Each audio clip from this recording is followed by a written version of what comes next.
कर दिया, आपको अभी मालूम नहीं चलेंगे। जी हाँ, आपको अभी मालूम नहीं चलेंगे। आप जब एग्जाम देके आएंगे ना, तब मुझे ही याद करेंगे, तब आपको पता चलेंगे हाँ आप बहुत लक्की हैं। ठीक है, अभी कुछ भी नहीं पता चलेंगे। जी हाँ, आज हम आपको सिखाएंगे कि एग्जाम में कॉपी कैसे लिखेंगे। वहां पे जो दिए जाते हैं ऑब्जेक्टिव सब्जेक्टिव सब कुछ आपको हम सिखा देंगे, जो कि आप नहीं जानते हैं और आपको कोई नहीं बताते हैं। अगर आप कोचिंग जाते हैं या क्लास जाते हैं, जहां भी जाते हैं, ठीक है, वहां पे टीचर जी आपको ये चीज नहीं बताते हैं कि एग्जाम में कॉपी कैसे भरना है, कैसे सही तरीके से वहां पे लिखना है। आप चाहे बोर्ड्स का एग्जाम दे रहे हैं या यूनिवर्सिटी का एग्जाम दे रहे हैं, लाइक जो भी एग्जाम देने जा रहे हैं, आप सभी के लिए ये वीडियो मोस्ट इंपॉर्टेंट है।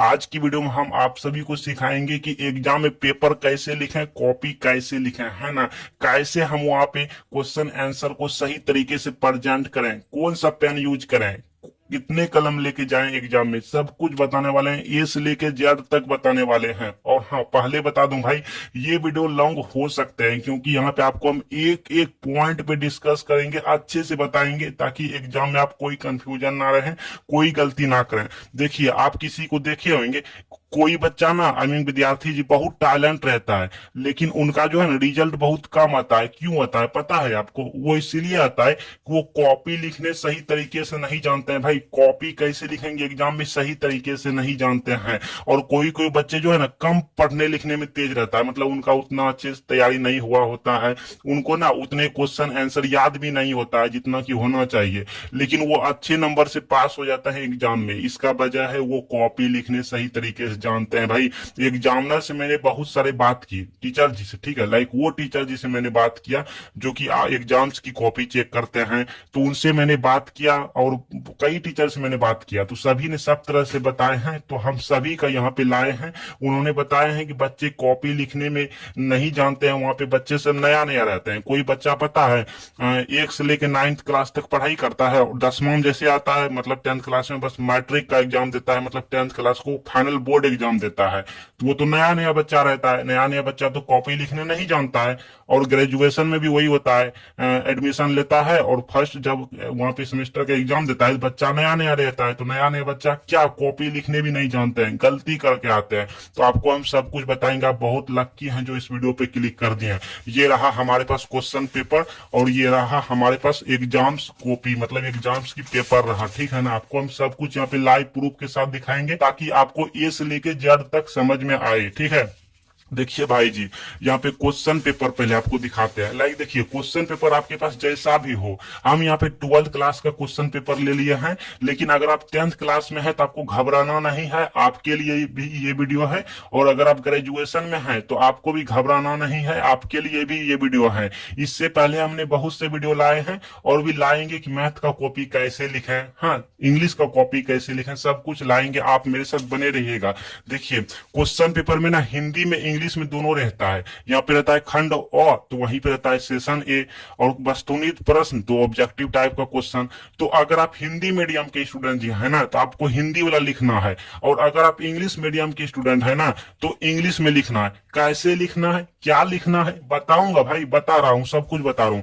तो खंड अ में जो है ना, पहले सेशन देखिए, सेशन ना, सेशन यहाँ पे ए है, मतलब खंड अ है, इसमें ऑब्जेक्टिव है, फिर होगा खंड ब, फिर क्या होगा, खंड ब होगा। देखिए, आपके लिए हम बहुत मेहनत करते हैं भाई, पता है गर्मी बहुत, देखिए यहाँ पे पसीना मेरा चूक गया। सोचिए कितना गर्मी में हम बैठे हैं, पंखा सब है लेकिन फैन है भाई, लेकिन ऑफ है। देखिए यहाँ पे पसीना गिरा, पानी ऑफ है। क्यों पता है? फैन इसीलिए फैन ऑफ किए हैं। देखिए यहाँ पे गिरा, फैन इसीलिए ऑफ किए हैं कि अगर फैन चला देंगे तो आपको ना, मेरी वॉइस आपको क्लियर नहीं जाएंगे। तो हम बहुत गर्मी में बैठे हैं भाई। तो मेरा कहने का मतलब कि मेरा मेहनत को देखते हुए आप जो है ना वीडियो को लाइक दे दीजिएगा, अगर आपको अच्छे लगे तभी लाइक दीजिएगा भाई, और सब्सक्राइब कर लीजिएगा अगर आपको बहुत ही अच्छे लगे, कुछ सीखने को मिले तभी सब्सक्राइब कीजिएगा, ऐसे नहीं कीजिएगा भाई। ऐसे आप क्यों कीजिएगा? हाँ, क्यों कीजिएगा? आप कौन है? मेरा कोई नहीं है, तो भला आप क्यों कीजिएगा? नहीं कीजिएगा तो कोई बात नहीं, लेकिन वीडियो से अगर आपको कुछ सीखने को मिले भाई, तो आपसे रिक्वेस्ट भाई, आपसे रिक्वेस्ट है, आप इस चैनल को सब्सक्राइब कर लीजिएगा, मुझे भी सपोर्ट कीजिएगा, ताकि मैं भी आपके लिए बहुत से वीडियोज लाऊं, है ना। तो मुझे बहुत गर्मी लग रहा है यार, देखो। तो चलिए, कोई बात नहीं, चलिए, होता है, ठीक है, इतना कष्ट हम कर सकते हैं, ठीक है, और करते रहे हैं। तो खंड अ में जो है, खंड ब में है ना भाई, देखिए ऑब्जेक्टिव आपके पास जितना भी रहे। अब आया इस तरह का प्रश्न, पहले आपको प्रश्न इसीलिए दिखा रहे हैं ताकि आपको कुछ कुछ समझ आने लगे, है ना। तो यहाँ पे देखिए खंड ब लिखा है, इंग्लिश में लिखा है सेशन बी, फिर लघुत्तरीय प्रश्न मतलब होता है शॉर्ट क्वेश्चन, शॉर्ट क्वेश्चन, ठीक है। अब फिर दीर्घ वाला रहता है, देखिए दीर्घ रहता है। तो चलिए कॉपी कैसे लिखेंगे सबसे पहले आपको बता देता हूं। देखिए सभी बोर्ड एग्जाम में जो है ना ऑब्जेक्टिव के लिए OMR शीट नहीं दिए जाते हैं। OMR शीट मतलब कि 4 गो घर रहता है ऐसे करके, और जो आंसर सही होता है उसको ना अच्छे से ना रंगना पड़ता है, तो इसको कहता है OMR शीट। और सभी बोर्ड एग्जाम में नहीं दिए जाते हैं। अगर आप बिहार बोर्ड के हैं तो बिहार बोर्ड में OMR शीट दिए जाते हैं, यूपी बोर्ड में भी दिए जाते हैं, और भी कुछ बोर्ड हैं जो इसमें OMR दिए जाते हैं, लेकिन जिस बोर्ड में नहीं दिए जाते हैं और ग्रेजुएशन में भी तो शायद नहीं दिए जाते हैं, ठीक है, BA BSc में जो रहता है, तो उनको ना ऑब्जेक्टिव इस तरह से लिखना है। देखिए इस तरह से लिखना है, आपको हम सब कुछ सिखाएंगे भाई, आप थोड़ा सब्र करके बने रहिए वीडियो पे अंत तक। आप बहुत कीमती चीज और अच्छी चीज सीखने वाले हैं। देखिए आप व्हाट्सएप पे, फेसबुक पे, इंस्टाग्राम पे टाइम देते हैं, लेकिन ये वीडियो पे क्यों नहीं टाइम देते हैं यार। ये वीडियो तो आपके लिए सीखने के लिए है, एजुकेशन रिलेटेड है, तो एजुकेशन पे आप क्यों नहीं टाइम देते हैं। देखिए एजुकेशन में आप कुछ टाइम देंगे ना, आप कुछ सीखेंगे भाई, और इस दुनिया में जिंदगी जीने के लिए आपके लिए सीखना बहुत जरूरी है। एग्जाम में अच्छे नंबर लाने के लिए आपके लिए सीखना बहुत जरूरी है, ना कि व्हाट्सएप फेसबुक इंस्टा पे टाइम देना। व्हाट्सएप फेसबुक इंस्टा पे बहुत से स्टूडेंट जी लगे रहता है, टाइम देते रहता है, वहां कुछ सीखता नहीं है भाई, सच बोल रहा हूँ। जब उम्र खत्म हो जाएगा ना, जब आपका 30-25 साल हो जाएंगे, 35 साल हो जाएंगे, तब आपको पता चलेंगे आपने कहां कहां टाइम वेस्ट किया है। इसलिए एजुकेशन वीडियो है, यहाँ पे ये नहीं सोचिए कि यार इतना बड़ा वीडियो हो गया हम नहीं देखेंगे, ये मत सोचिए। देखिए हम कितना कष्ट झेल रहे हैं आपके लिए, आप देख पा रहे होंगे, देख पा रहे होंगे, ठीक है। तो एजुकेशन वीडियो है, आप इस पे टाइम दीजिए, आप सीख के जाएंगे। हम यहाँ फालतू में नहीं बैठे हैं इतना गर्मी में, समझ रहे हैं ना, बहुत गर्मी लग रहा है मुझे। चलिए बातें बहुत कर लेते हैं भाई, माफी चाहूंगा अगर आपको मेरे बातों से कुछ चोट लगे तो, ठीक है, मेरा नहीं। हाँ देखिए खंड अ है तो खंड अ। अब देखिए बात, ये ना आपको ब्लैक पेन से लिखना है। जी हाँ, ब्लैक पेन और ब्लू पेन, आपको 2 पेन लेके जाना है। बता दूं, ये जो आप मोटा देख रहे हैं ना, मतलब आपको लगते हैं यार इतना मोटा मोटा पेन से, तो ऐसा नहीं होता है। तो ये हम मार्कर से लिखे हैं, मतलब वो स्केच पेन होते हैं उससे लिखे हैं, लेकिन आपको स्केच पेन नहीं लेके जाना है एग्जाम में। आपको ना जनरली जो 2 रुपये 5 रुपये में जो पेन मिलते हैं उसी को लेके जाना है। एक ब्लैक पेन एक ब्लू पेन लेके जाना है, ठीक है। ब्लैक पेन से आपको ना ई लिखना है, हेडिंग लिखना है खंड अ, फिर स्केल लेके जाना है, स्केल से अंडरलाइन करना है। एक ये वाला पेंसिल जो देख रहे हैं राइट, इसको भी लेके जाना है। क्यों लेके जाना है ये भी बताऊंगा भाई, इसका क्या काम है ये भी बताऊंगा, ठीक है। ब्लैक पेन से लिखेंगे, इसको अंडरलाइन करेंगे भाई जी, ये 2 बार करेंगे स्केल रख के, ठीक है। कैसे किया, मैंने इसके लिए यहाँ पे स्टैंड भी लगा दिया है, नहीं तो आपको दिखा देते हैं, सच बोल रहा हूँ यार कैसे, ठीक है। तो फिर लिखेंगे वस्तुनिष्ठ प्रश्न, वस्तुनिष्ठ प्रश्न, ये अंडरलाइन करेंगे स्केल से, इसी तरह 2 बार करेंगे, एक दो हटा हटा करेंगे। अब अगर आप इंग्लिश मीडियम की स्टूडेंट है ना, तो हिंदी में नहीं लिखेंगे, तब इसको लिखेंगे, इसको लिखेंगे इसकी जगह पे। अब देखिए भाई जी, पूरा पन्ना गीला हो गया भाई, पूरा गीला हो गया।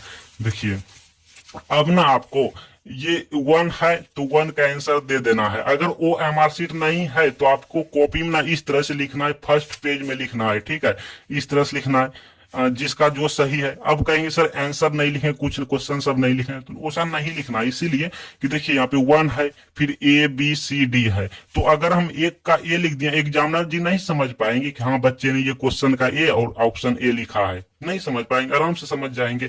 क्यों हम ज्यादा टाइम दें कि 1 फिर क्वेश्चन नंबर 1 फिर ANS एना, इतना टाइम क्यों करें भैया। डायरेक्ट लिख दो ना क्वेश्चन इतना, 2 इतना, 3 इतना, जो भी सही है इधर, जो भी सही है ऑप्शन में, ठीक है। इस तरह से लिखते जाएंगे। और हाँ अगर आपके पास OMR शीट नहीं दिए जाएंगे, OMR शीट रहेंगे तो ये रंगाएंगे, ठीक है। OMR शीट नहीं दिए जाएंगे तो इस तरह से लिखेंगे। और अगर फिर भी अगर इस तरह से मतलब लिखने के बावजूद भी यहाँ पे कहे कि 70 में से 35 का उत्तर देना है, या 50 का, या 10 गो में से 8 गो का उत्तर देना है, ठीक है, 20 गो में से 15 गो का उत्तर देना है। तो अगर लिखते लिखते ना इस तरह से करते करते, मान लो 7 नंबर ऑब्जेक्टिव आप नहीं जानते हैं, तो यहाँ पे आप लिख देंगे 8, यहाँ पे 8 का जानते हैं तो 8 लिख देंगे, 8 का C, आप जो भी जानते हैं इस तरह से लिखेंगे। तो चलिए अब सब्जेक्टिव में आते हैं। चलिए देखिए, खिड़की दरवाजा बंद कर देना होता है ना तो ज्यादा गर्मी लगने लगता है, हाँ इसीलिए बंद करते हैं ताकि बाहर से नॉइस ना आए, आवाज ना आए, ठीक है, इसीलिए। तो चलिए, खिड़की दरवाजा आप बंद करने के बाद, वो पंखा सब बंद करने के बाद जो है ना बहुत ज्यादा गर्मी लगने लगता है। चलिए स्टूडेंट जी देखिए, खंड ब में आ गया, सेशन बी में आ गया, ठीक है। तो सेशन बी में आ गया तो सेशन बी का आप उत्तर लिखेंगे लघु उत्तरीय प्रश्न है, तो लघु उत्तरीय प्रश्न इस तरह से लिखेंगे कि कितना अच्छा से लिखेंगे, मतलब ठीक है, कट कुट नहीं करना। और गलती से बाय चांस कोई शब्द मिस हो जाए, कट हो जाए, गलती से होता है, ओ हो आहा कट हो गया, कट हो गया, इस तरह होता है ना, तो कैसे कट कर रहा है वो भी बताएंगे आपको। और इसीलिए आपको ना पेंसिल यहाँ पे लाए हैं, एग्जाम में पेंसिलों लेके जाना है, और कट क्रॉस जो करना है वो पेंसिल से ही करना है, कैसे करना है ये भी बताऊंगा, ठीक है। हाँ, क्योंकि एग्जामिनर जी से मैंने बात किया है ना, तो यहाँ पे देखिए खंड ब लिखेंगे, खंड ब। इंग्लिश मीडियम के स्टूडेंट जी हैं आप तो लिखेंगे सेशन बी, ठीक है, जैसे है वैसे छाप देना है, अपना दिमाग नहीं लगाना। मैंने अपना दिमाग लगाया क्या? नहीं लगाया, मैंने देखा ये ऐसे है, ऐसे कर दिया, बीच में एक ऐसे लकीर है तो यहाँ पे ऐसे लकीर दे दिया, ठीक है। फिर अंडरलाइन करेंगे ब्लैक पेन से, ब्लैक पेन से करेंगे, और यहाँ पे ई भी लिख दिया। अब देखिए भाई जी, अब देखिए समझने वाला बात है। मान लीजिए आप 1 जानते हैं, 2 क्वेश्चन जानते हैं, लेकिन 3 नहीं जानते हैं, फिर 4 जानते हैं, तो कैसे आंसर देंगे कॉपी में जिससे कि मेरा नंबर नहीं कटे? क्योंकि कॉपी में सही तरीका से लिखेंगे तभी आपको नंबर मिलेंगे। बहुत से बच्चे क्या करते हैं, पहले इसका आंसर देते हैं, फिर इसका देते हैं, फिर इसका दे देते हैं, तो एग्जामिनर एक कॉपी वहां पे चेक नहीं करता है भैया, वो बहुत से वहां पे कॉपी लेके बैठे होते हैं चेक करने के लिए, और धारावाही मतलब नंबर वाइज से कॉपी आते जाता है, चेक करते रहता है, तो उनका दिमाग तो पहले से खराब रह चुका है उतना उतना चेक करते करते। हाँ, और एक एग्जामिनर को एक कॉपी चेक करने के लिए 15 से 10 मिनट, यानी 10 से 15 मिनट उनको टाइम दिए जाते हैं एक कॉपी चेक करने पर। लेकिन एक एग्जामिनर जी से मैंने बात किया ना, तो वो कहा कि मैं एक कॉपी को 5 मिनट में चेक कर देता हूं। जी हाँ, एक कॉपी को ऑफिस के द्वारा एग्जामिनर जी को 10 से 15 मिनट टाइम दिए जाते हैं चेक करने के लिए, लेकिन वो 10 से 15 मिनट ना लगाने के बजाय 5 मिनट में वो घींच तीर के चेक कर देते हैं। तो जितना देखिए, एग्जामिनर आपकी कॉपी पर जितना कम समय बिताएंगे ना, उतना अच्छे आपका नंबर आएंगे, और जितना ज्यादा आपकी कॉपी पे वो बिताएंगे समय, तो आपको उतना ज्यादा कम नंबर आएंगे, उतना आपके कॉपी से नंबर कट किए जाएंगे। वो कैसे? देखिए, अगर आप वाई नंबर सीरियल वाइज से लिखेंगे, इसका आंसर दिए, इसका आंसर दिए, इसका नहीं जानते हैं लेकिन फिर भी कैसे लिखेंगे ये भी सब बताऊंगा। तो सीरियल वाइज से अगर आप आंसर देंगे ना, तो एग्जामिनर चेक करते जाएंगे, इसका चेक किया, इसका चेक किया, फटाफट होते जाएंगे, तो वो उसको मतलब अच्छा लगेंगे, मतलब एकदम अच्छा फील होगा, हाँ बच्चे में टैलेंट है, बच्चे ने अच्छा खासा आंसर दिया है, कॉपी सही तरीके से लिखे रहेंगे, तो वो समझ जाएंगे सब कुछ, बस आपको नंबर देते जाएंगे, आपका एक भी नंबर कट नहीं करेंगे, 5 मिनट में वो प्रक्रिया समाप्त कर लेंगे। लेकिन अगर आप कॉपी सही तरीके से नहीं लिखे हैं, जैसे तैसे लिखे हैं, प्रश्न संख्या कुछ और उत्तर मतलब जैसे तैसे सही तरीके से नहीं लिखे रहेंगे ना, तो 5 मिनट से ज्यादा उसको टाइम लगेंगे, उनका दिमाग भी खराब होगा, नेगेटिव इंप्रेशन जाएंगे, ज्यादा टाइम लगेंगे, और आपके कॉपी से नंबर कट कर लिए जाएंगे, अब नहीं बोलेंगे। देखिए, मान लीजिए सपोज हम ये जानते हैं और 3 नहीं जानते हैं, पहले जो जानते हैं उसको लिखेंगे, इसको जानते हैं, तो इस तरह लिखेंगे खंड ब लघु उत्तरीय प्रश्न। अब इस तरह लिखेंगे प्रश्न संख्या 1 का आंसर, 1 कहां है? प्रश्न संख्या 1 का आंसर, ये उत्तर, प्रश्न संख्या 1 का उत्तर हिंदी में लिख रहे हैं, हिंदी में ही अंडरलाइन करेंगे, ये सब ब्लैक पेन से लिखेंगे। और क्वेश्चन क्या है उसको भी ब्लैक पेन से लिखेंगे। क्वेश्चन है, एक बिंदु पर के विद्युतीय विभव से आप क्या समझते हैं? तो हम हेडिंग लिखेंगे, एक बिंदु पर के विद्युतीय विभव, इस तरह देखिए, इस तरह देंगे, ठीक है। अब यहाँ पे आंसर लिखेंगे, अपने आंसर लिखेंगे, अपना आंसर लिखेंगे। आंसर लिखते टाइम आपके मन में प्रश्न आते होंगे कि यार मेरा तो हैंडराइटिंग अच्छा नहीं है, तो क्या करें? तो एग्जामिनर से मैंने इस पर भी बात की कि सर जिस बच्चे का हैंडराइटिंग अच्छा नहीं है, तो क्या हैंडराइटिंग वहां पे नंबर कट किए जाते हैं? तो एग्जामिनर ने क्या कहा? एग्जामिनर ने कहा कि हैंडराइटिंग मैटर नहीं करता है। जी हाँ, हैंडराइटिंग एग्जाम में मैटर नहीं करते हैं। अगर आपका हैंडराइटिंग रीडेबल है तो उस हैंडराइटिंग पे नंबर नहीं कट किए जाएंगे। मतलब कि रीडेबल मतलब कि आपके अलावा अगर आपका आंसर एग्जामिनर जी या फिर आपके दोस्त या फिर कोई और आपके अलावा आपका हैंडराइटिंग पढ़ लेते हैं तो वो हैंडराइटिंग अच्छे हैं, वो हैंडराइटिंग खराब नहीं माने जाएंगे, उस हैंडराइटिंग पर एक भी नंबर कट नहीं किए जाएंगे। जैसे मान लीजिए सपोजिट एग्जाम्पल के तौर पे ये हमने लिखे हैं, ठीक है, हम लिखे हैं, लेकिन अगर आप मेरा हैंडराइटिंग पढ़ रहे हैं, मतलब पढ़ पा रहे हैं, तो मेरा हैंडराइटिंग अच्छा है, इस हैंडराइटिंग पे एक भी नंबर कट नहीं किए जाएंगे। लेकिन अगर आप मेरा हैंडराइटिंग नहीं पढ़ पा रहे हैं अच्छे से, जैसे ये को है, ये ओ है, ये नो है, ये तो है, ये बिंदु है ऊपर में, ये सब आप नहीं पढ़ पा रहे हैं, तो मेरा हैंडराइटिंग खराब है, ठीक है। लेकिन मुझे उम्मीद है मेरा हैंडराइटिंग अच्छा है, क्योंकि आप पढ़ पा रहे हैं कि किसी इकाई धनावेश को, ठीक है। तो मेरा हैंडराइटिंग देखो यार भींग गया, ये सब भींग गया, ठीक है।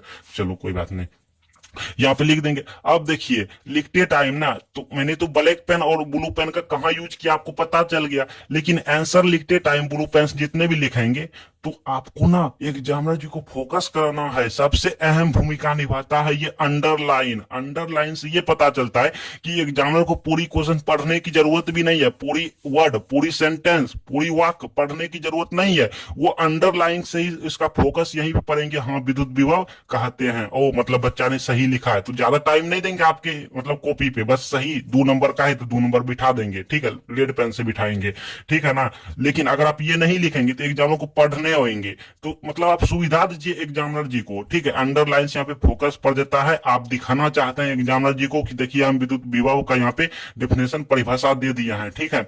और जब आंसर हो जाने के बाद आपको ब्लैक पेन से अंडरलाइन करना है, स्केल से अंडरलाइन करना है, ठीक है। आप हाईलाइट भी कर सकते हो। अब देखिए आंसर कंप्लीट हो जाने के बाद लास्ट में आपको ना अंडरलाइन करना है, ब्लैक पेन से करना है, 2 बार ऐसे स्केल से करना है और इस तरह कर देना। इससे ना आप एग्जामिनर जी को बता जाएंगे कि मेरा जो आंसर देने का प्रोसेस था, तरीका था, वो यहाँ पे एंड हो जाता है। क्या हो जाता है? समाप्त हो जाता है, एंड हो जाता है, ठीक है। अब देखिए फिर प्रश्न संख्या 2 का आंसर जानते हैं, तो आप यहाँ पे प्रश्न संख्या 2 का आंसर लिख सकते हैं। लेकिन अगर आपका आंसर बड़ा है, मतलब इसमें नहीं अटेगा, इस पेज में चले आएंगे, इस पेज में चले आएंगे, तो फिर यहाँ आपको नहीं लिखना है, यहाँ छोड़ देना है, क्योंकि आधा अधूरा देखने में ठीक नहीं लगता है। वो इसीलिए ये फर्स्ट पेज है, ये फर्स्ट पेज है, और आपको 1 से 3 पेज में अच्छे से लिखना है, उसमें गलती नहीं करना है, कट क्रॉस कुछ भी नहीं करना, क्योंकि first impression is the last impression. ये सही बात है। एग्जामिनर जी से मैंने पूछा था, बोला हाँ 1 से 3 पेज में अच्छा से साफ साफ लिखा रहना चाहिए, कट क्रॉस नहीं होना चाहिए, तब मैं पहचान जाता हूं कि ये बच्चा में दम है, टैलेंट है, इसमें अच्छे नंबर मिलेंगे। तो आपको फिर ना आ जाना है इस तरह से पलट के, इस तरह से आ जाना है। देखिए प्रश्न संख्या 2 का उत्तर इस तरह से अंडरलाइन देंगे और यहाँ पे लिखेंगे अस्थिर विद्युत बल के लिए कूलॉम का नियम। देखिए अस्थिर विद्युत बल के लिए कूलॉम का नियम ब्लैक पेन से लिखेंगे ताकि एग्जामिनर को झकझक दिखे। हाँ इस तरह लिखेंगे। अब उत्तर हम इस तरह से लिखेंगे, जो भी आपका उत्तर रहेंगे इस तरह से लिखेंगे। अब यहाँ पे ना जो मेन पॉइंट है, आपको लगता है कि मैं इस वर्ड को एग्जामिनर जी को दिखाना चाहता हूँ, मेन पॉइंट है यहाँ का, मतलब सबसे मेन कीवर्ड है, तो उसको अंडरलाइन करेंगे। इस तरह से स्केल रख के अंडरलाइन करना है। अनुक्रमानुपाती और यहाँ पे व्युत्क्रमानुपाती, इन दोनों मेन पॉइंट निभा रहा है मुझे लगा, तो आप इस पे कर देंगे। आप एक क्वेश्चन के एक आंसर पे ना 3-4 अंडरलाइन लगा सकते हैं, इससे ज्यादा नहीं लगा सकते हैं। अगर मैं चाहूं तो आकर्षण पे भी अंडरलाइन लगा सकता हूं, प्रतिकर्षण पे भी अंडरलाइन लगा सकता हूं, लेकिन ये छोटा आंसर है, तो छोटा में ज्यादा अंडरलाइन लगाएंगे तो ठीक नहीं लगेगा, ठीक है। तब तो वैसे में सब पे इसमें भी लगा सकते हैं, गुणनखंड के अनुक्रमानुपाती होता है, लेकिन नहीं, आपको कम अंडरलाइन लगाना। अगर बड़ा क्वेश्चन मतलब बड़ा आंसर है, बहुत ज्यादा आंसर आप लिखे हैं, तब 3-4 अंडरलाइन लगा सकते हैं, नहीं तो ज्यादा नहीं लगाना, ठीक है। नहीं तो अच्छा नहीं लगेंगे, गिजमिज हो जाएंगे, तो वहां पे नेगेटिव इंप्रेशन चले जाएंगे। अब आंसर होने के बाद भैया लास्ट में ना इस तरह से लिख देंगे फुल, यहाँ पे देखिए गैप छोड़ के, ऐसा नहीं सटा के, नहीं, एक लाइन इधर छोड़ेंगे, इस तरह अंडरलाइन करेंगे। एग्जामिनर जी को बता जाएंगे कि हाँ मेरा जो प्रश्न संख्या 2 का जो उत्तर देना था, वो मेरा प्रोसेस इसमें एंड हो जाता है, यहां तक में समाप्त हो जाता है। अब देखिए आगे की जब क्वेश्चन का आंसर देंगे, मान लीजिए भैया, मान लीजिए एक पल के लिए मुझे आता है इस क्वेश्चन का आंसर, तो हम ना यहां से यहां ना, यहाँ पे देखिए एंड होने के बाद 2-3 लाइन आपको खोल करना है, मतलब गैप रखना है, स्पेस देना है, ऐसा नहीं कि यही सटाना, ये सटाना नहीं है, यहाँ पे गैप रखना है, ये सब आपको ध्यान रखना है, ठीक है। तो मैंने क्या कहा आपको, मैंने कहा था कि आप 1 जानते हैं, 2 जानते हैं, लेकिन 3 नहीं जानते हैं, 3 नहीं जानते हैं, तो क्या करना है थोड़ा सीखिए। हम यहाँ पे लिख लिए हैं ताकि आपको समझाने में अच्छा बने और आपको समझने में भी बने। देखिए हम लिखे हैं नोट, क्वेश्चन नंबर 3 मतलब प्रश्न संख्या 3 का उत्तर नहीं जानते हैं, ध्यान से आप भी पढ़िए, नहीं जानते हैं, लेकिन आपको लगता है कि मैं बाद में टाइम बचने पर आंसर बना बना के, अपने मन से बना बना के मिलता जुलता लिखेंगे, तो खाली रहने देना है। मतलब ये हुआ कि अगर आप प्रश्न संख्या 3 का उत्तर नहीं जानते हैं तो आपको ना यहाँ पे आपको लगता है कि मतलब इस 2 नंबरिया क्वेश्चन है, 2 नंबरिया क्वेश्चन का इतने को आंसर होता है, इतना पेज आपको ना यहाँ पे खाली रहने देना है। इसीलिए कि आपको अगर लगता है कि मैं इस क्वेश्चन का आंसर दे सकता हूं लेकिन अच्छे से नहीं दे सकता हूं, मतलब सोच सोच के ज्यादा टाइम लगेंगे, तो आपको यहाँ पे खाली रहने देना है। लेकिन अगर टाइम नहीं बचा, लास्ट में टाइम नहीं बचा, या फिर इस क्वेश्चन का आंसर कुछ भी याद नहीं आ रहा है, तो क्या लिखेंगे यहाँ पे? तो देखिए, तो क्या लिखें ना लिखें, आपको लग रहा है यार कुछ भी याद नहीं आ रहा है, ठीक है, इस तरह लग रहा है, तो आपको गलती सलती नहीं लिखना है। बहुत से बच्चे क्या करते हैं, गलती सलती दूसरे प्रश्न का आंसर लिख देते हैं। नहीं लिखना, लिखना है लेकिन अभी नहीं लिखना। इसीलिए नहीं लिखना, ये शुरुआती पेज है, देखिए 1 पेज 2 पेज, ये दूसरे पेज है। मैंने क्या कहा कि शुरुआती 1 से 3 पेज आपको कट क्रॉस नहीं करना है, गलती सलती नहीं लिखना है, ठीक है, सटीक सटीक लिखना है, अच्छे से लिखना है। तो ये दूसरी पेज है ना, दूसरी पेज में गलती सलती नहीं लिखना है। तो आपको करना क्या है, क्योंकि ये शुरुआत पेज है, इसीलिए आपको गलती सलती नहीं लिखना है। तो आपको क्या करना, अगर आप इस क्वेश्चन का आंसर नहीं जानते हैं भैया, तो इतना खाली छोड़ देंगे, अब बाद में लिखेंगे, टाइम बचेगा तो, ठीक है। अब ऐसा नहीं कि गलती लिखेंगे, नहीं, गलती नहीं लिखना, गलती लिखना है नहीं। इससे अच्छा है कि आप गलती नहीं लिखो लेकिन इस पेज को खाली ही छोड़ देंगे। जी हाँ, प्रश्न संख्या 3 लिख के इतना आंसर खाली छोड़ देंगे। छूट जाए कोई दिक्कत नहीं है, खाली छूट जाए तो छूट जाए, लेकिन गलती नहीं लिखना है। लेकिन अगर आप कुछ कुछ जानते हैं तो बना बना के लिख देंगे, और कुछ भी नहीं जानते हैं तो अनाप शनाप गलती फालतू शब्द यहाँ पे नहीं लिखना है, क्योंकि ये दूसरी पेज है, फर्स्ट पेज मतलब शुरुआती के दूसरी पेज है, इसमें कट क्रॉस नहीं करना है। प्रश्न संख्या 3 के उत्तर लिख के खाली छोड़ देना है, इसमें छोड़ देना है, क्योंकि हमको सीरियल वाइज सीरियल करना है। ये नहीं कि प्रश्न संख्या 2 का यहाँ पे 3 नहीं जानते हैं तो यहाँ पे 5 जानते हैं 5 लिख देंगे, 6 का जानते हैं प्रश्न संख्या 6 लिख देंगे, नहीं, ऐसे ना, आपको सीरियल वाइज करना है। अभी देखिए बहुत कुछ आपको सिखाऊंगा, आपके मन में तरह तरह का सवाल चलते रहेंगे, मुझे पता है। देखिए, इसलिए हम यहाँ पे लिख लिए ताकि आपको अच्छे से समझा सकूं। देखिए, पढ़िए, आप भी पढ़ सकते हैं वीडियो रोक रोक के। देखिए, लेकिन अगर आप शुरुआत के लगातार 3-4 क्वेश्चन नहीं जानते हैं, जैसे मान लीजिए आपको यहाँ पे दिखाऊंगा, देखिए, मान लीजिए आप 3 नहीं, 1 जानते हैं, 2 जानते हैं, लेकिन 3 नहीं जानते हैं, 4 नहीं जानते हैं, और 5 भी नहीं जानते हैं, 6 नहीं जानते हैं, मतलब 3-4 क्वेश्चन धड़ाधड़ एकदम लगातार आप नहीं जानते हैं। होते हैं ऐसा, बहुत से स्टूडेंट में होते हैं कि क्वेश्चन, अरे यार ये तो पढ़े भी नहीं थे, ये तो पढ़े भी नहीं थे, ये तो पढ़े भी नहीं थे, किताब में देखे भी नहीं थे, तो लगातार 3-4 क्वेश्चन नहीं जानते हैं। तो आप क्या करेंगे, उतना तो खाली नहीं छोड़ेंगे। मान लीजिए एक पन्ना आप इतना आप इसमें खाली किया, इतना छोड़ दिया, फिर इसमें इतना छोड़ेंगे, इतना छोड़ेंगे, इतना छोड़ेंगे, तो क्या छोड़ते जाएंगे तो कम बनेगा? नहीं बनेगा भाई, नहीं बनेगा, क्योंकि ये शुरुआत के दूसरी तीसरी पन्ना इस तरह खाली जाते रहेंगे। एग्जामिनर को लगे ये बच्चे कुछ जानता उनता नहीं है, खाली जो है ना ये पन्ना छेक रहा है। तो आपको क्या करना है कि अगर आप शुरुआत से लगातार 3-4 क्वेश्चन का आंसर नहीं जानते हैं तो आपको जो क्वेश्चन का आंसर आता है करते जाना है, खाली नहीं छोड़ना है। मतलब मान लीजिए जैसे मान लीजिए कि आप 1 क्वेश्चन प्रश्न संख्या 1 का उत्तर दिए, कहाँ दिए, यहाँ दिया, देखिए यहाँ दिया। फिर आप 2 का आंसर दिए, यहाँ पे जो आंसर था आप लिख दिया, 2 का भी दिया, कहाँ दिया, यहाँ दिया, देख सकते हैं। फिर आप क्या करते हैं, अब मुझे question number 3, question number 4, question number 5, question number 6 नहीं आता है, 3, 4, 5, 6 आपको नहीं आता है, ठीक है, नहीं आता है। तो अगर ये सब के लिए पेज खाली छोड़ेंगे, मतलब यहाँ पे पेज खाली छोड़ा, फिर यहाँ खाली छोड़ा, फिर इधर खाली छोड़ा, प्रश्न संख्या 6 लिख के, प्रश्न संख्या 7 लिख के, तो खाली छोड़ेंगे तो अच्छा नहीं लगेगा, ठीक है, जो कि अच्छा नहीं लगेगा। एग्जामिनर को लगेगा कि ये बच्चा शुरुआती पेज में मतलब इस तरह पन्ना भरा है, ठीक है। अब देखिए आपको क्या करना है, जो क्वेश्चन जानते हैं वही लिख देना। जैसे मान लीजिए प्रश्न संख्या 1 लिखा, 2 लिखा, फिर 3, 4, 5, 6 नहीं जानते हैं तो कोई बात नहीं, प्रश्न संख्या 7 का उत्तर लेके शुरू कर देना है। समझ रहे हैं, प्रश्न संख्या 7 का उत्तर लिखना है, शुरू करना है। आपको जो जो क्वेश्चन के आंसर आता है उसे करते जाना है। बाद में छूटे हुए क्वेश्चन को बना बना कर मिला जुला के लिखेंगे। जी हाँ, लिखते जाना है। 1 आया, 2 आया, फिर 3, 4, 5, 6 नहीं जानते हैं, 7 जानते हैं, 7 का लिखेंगे, फिर 8 जानते हैं, 8 का लिखेंगे, और फिर जो जो छूट गया टाइम बचेंगे उसको देखेंगे, या टाइम बच रहा है बना बना कर लिख देना है, ठीक है। अब आगे देखिए, आगे किया है, थोड़ा डेमो आपको हम सिखाते हैं, ठीक है। मान लीजिए डेमो, क्योंकि सभी का प्रश्न सब जैसे रहते हैं, हम इंडिया लेवल पे आपको पढ़ा रहे हैं ना डियर स्टूडेंट जी, जी हाँ, हम इंडिया लेवल पे पढ़ा रहे हैं, मतलब इंडिया के जितने भी बोर्ड्स हैं, यूनिवर्सिटी हैं, सभी को पढ़ाते हैं, ठीक है। तो इसलिए सब जैसा क्वेश्चन हमको लेना पड़ता है। अब मान लीजिए 5 नंबर या क्वेश्चन आ गया और यहाँ पे 22 नंबर क्वेश्चन है, आप थोड़ा क्वालिटी बढ़ा लीजिए। यहाँ पे लिखे रहेंगे निम्न प्रश्नों को उत्तर दें, और जब भी प्रश्न ए बी सी में रहे, मेरा कहने का तात्पर्य है कि अगर कोई क्वेश्चन नंबर दिया और उसका ए बी सी 1 2 3 करके दिया, तो उसको कैसे लिखेंगे, ऐसे लिखेंगे, प्रश्न संख्या 23 का उत्तर, जो भी है 23 22 जो भी है, प्रश्न संख्या 23 का उत्तर। फिर आपको ना ब्लैक पेन से लिखना 1, टीका एवं प्रतिरक्षीकरण जो भी है, टीका एवं प्रतिरक्षीकरण, वो सॉरी यहाँ पे 22 है, यहाँ पे 23 लिख दिया, कोई बात नहीं, ठीक है, इसमें कोई दिक्कत नहीं, आप कर लीजिएगा। 22 है तो यहाँ पे 22 लिख दीजिएगा आप, ठीक है वो, हाँ। फिर 1 में क्या है, टीका एवं प्रतिरक्षीकरण, ब्लैक पेन से लिखेंगे। आप ना इसको अंडरलाइन भी कर सकते हैं, जी हाँ, इस सबको अंडरलाइन कर सकते हैं, बट अंडरलाइन करना जरूरी नहीं है, क्योंकि हम ब्लैक पेन से ही लिख दिया है।